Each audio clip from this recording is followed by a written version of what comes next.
We're going to start this conversation on a low note, especially last week on Thursday, the passing of Honorable Mohammed SSEGIRINYA there, but also Honorable Margaret DIRI, who passed on, the two of them there, and we'll be passing on our tributes here as a panel to the two of them. And I'll start with Fiona, your tribute to both fallen legislators, the former woman MP for Koboko, and also the former MP who passed away for Kawempe North. Your tribute to them, and I'll get to Honorable Naitwe. Well, it's very unfortunate for the country to lose two eminent female leaders who had been serving their communities from the front line. I want to reach out to the families and express our condolences, but also to reach out to the people that they've been mentoring to make sure that they hold their legacy high, because these are two of the women that we've been watching. Yeah. Thank you. May their souls rest in eternal peace. Honorable Naitwe, you served with the late Honorable SSEGIRINYA, and I know you know about Honorable Margaret that also passed away. Your tribute to both honorables. Yeah, my condolences to the families of the deceased, our colleagues that have died. I worked with Baba DIRI for 2 terms. She was such a good legislator, very good person. She was not seeing, but she was representing a constituency. She was not in interest group. And the time I served with her on the Committee of Gender, Labor and Social Development. She was such an interesting and encouraging woman who would really participate fully and legislate fully. We miss her. We'll miss her. She used to make a joke, would greet her, "How are you, Mama?" She said, "Oh, I'm seeing you." But she was not seeing her, but she would actually pick the voice and understand who you are. My condolences to the family of SSEGIRINYA. We worked together shortly. We did not interact so much, but he was such an interesting gentleman. The first time to see SSEGIRINYA was outside the parliament on the road carrying a TV, police chasing him, and then shortly he joined us in parliament. But it's so unfortunate that he left us before we really interacted with him so much. But my condolences to both families. Thank you very much. Allow me to say something about Honorable SSEGIRINYA. Everybody was talking about how his energy, and that is the thing that the country will miss the most. His energy, his zeal, his impatience with life. We almost feel like he was on a time limit, and I think that he has done his best for his constituency. I think as a country we have not done enough for his family. I think those are the things that are with me. Yeah. Over to you, Nick. Both individuals overcame personal circumstances to make their contribution to the development of this country. The Honorable Baba DIRI, as Honorable Kajara said, was blind. She never let her blindness get in her way. She could have gone for a special interest seat, but she went for a full constituency and served her constituency for 2 terms. The Honorable SSEGIRINYA really is an ordinary common man who rose from really the story of common poor individual rising to become an MP. I think both of them were inspirational to so many people in so many ways and have made their contribution to this country. I hope that this country can remember them for their contribution. I hope that the people that they inspired continue their legacy. The circumstances of their death notwithstanding, and of course their burial notwithstanding, the fact that they served this country has to be acknowledged. And I think for me, I choose to celebrate them and hope that many Ugandans will remember them fondly for the good things they did for this country. May their soul rest in peace. May their families find the strength to pick up and carry on and make sure that their legacies are never forgotten. Thank you very much. Captain Francis Babu. My condolences, may their soul rest in eternal peace. I met Baba Diri many years ago. She taught me something. That we called them PWDs. It was the other way around. We, the ones who are normal, are the ones who are PWDs. Because they overcome their inefficiency and they become normal, which we are not. If you close your eyes for a few minutes here, you can even go dizzy. But imagine this is a person who walks around blind and still performs. So when government of Uganda brought people with disabilities in parliament, I learned something. That we are the ones who are disabled because they are disabled and they try to be better than what they are. So we have to learn from them. So Baba Diri was exceptional. She was a lady of unbelievable. She could even tell. She even knew our names by heart. So there's something about Baba Diri that I did. Now, for my young friend, he used to come to the radio station, you know, and he liked to talk. He had something called the voice of Chebando. So they would run to come to the radio and say, can we? I said, please go ahead and talk. One thing you must learn from SSEGIRINYA is that the population you have that elects a man of that level. Is that our population in Kampala? Think about it.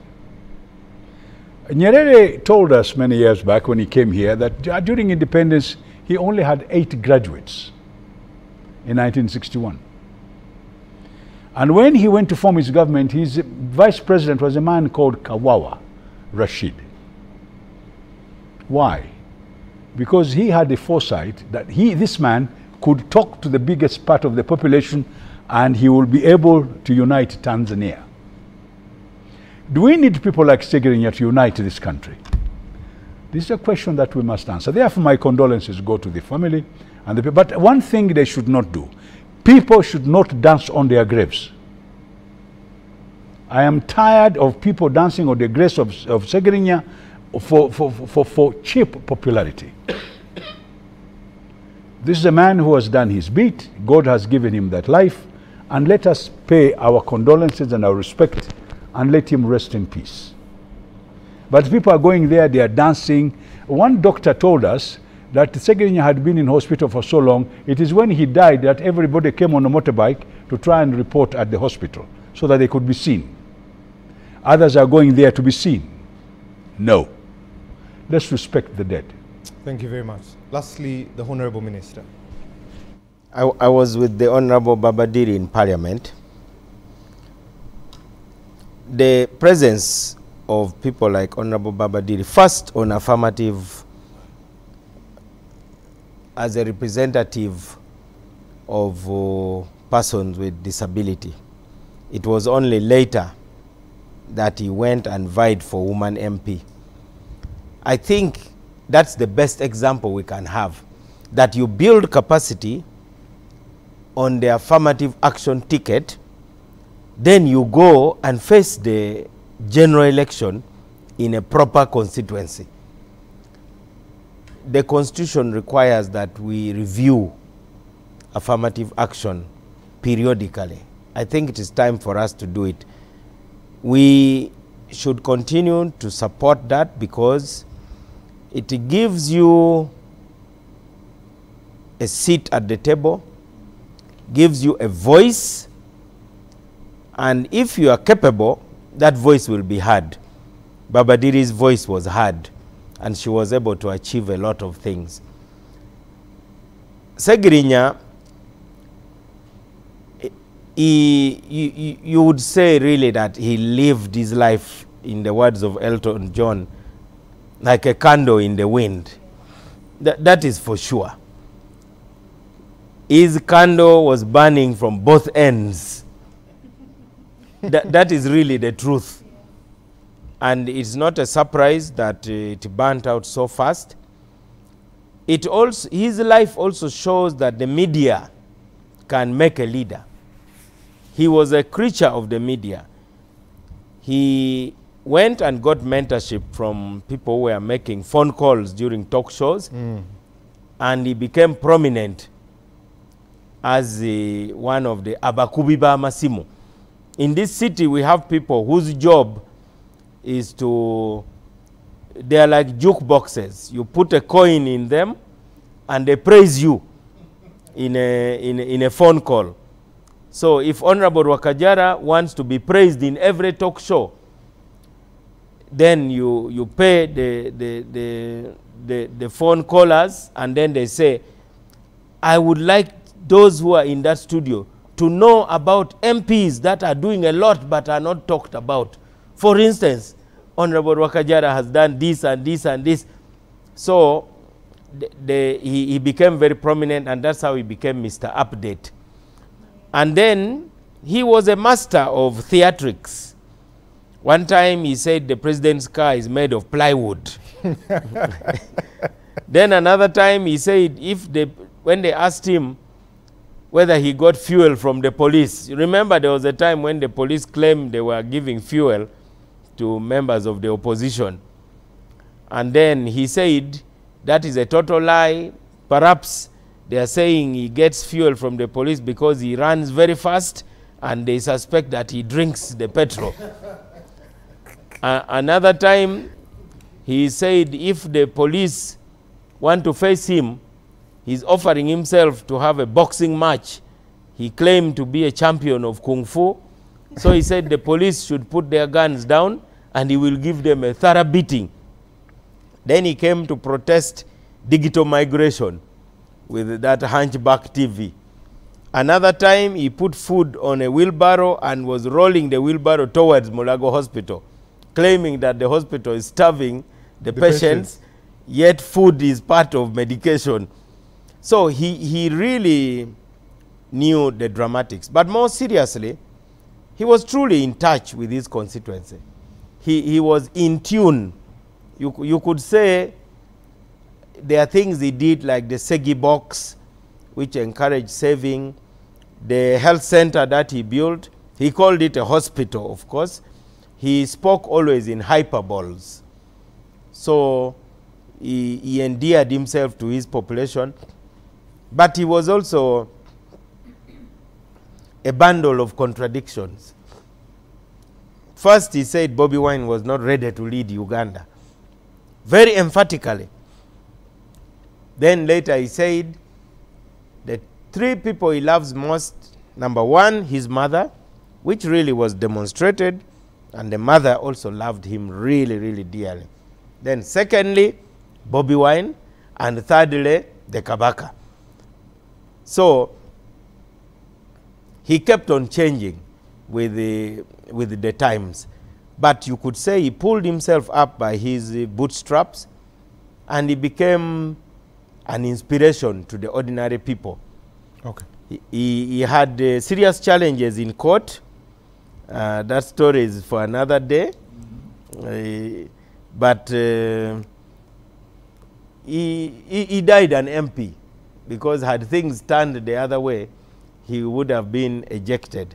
I join Captain Babu in saying it was a big shame what we saw in Masaka, the kind of two funeral events.